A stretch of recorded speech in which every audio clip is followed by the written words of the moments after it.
ko yung eggshell. Tatapos ko lang po hinugasan at pinatuyo. Tapos ilalagay ko po ulit sa oven. Ginagamit ko po ito para sa aking mga gulay, pang fertilizer.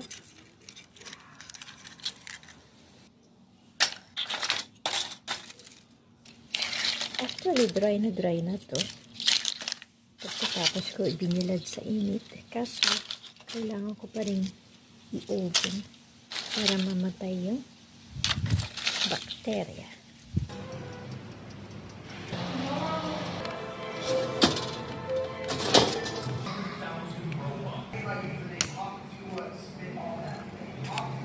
Mainit. Papalamigin ko ito, tapos didiktikin, tapos i-spread ko sa aking halaman.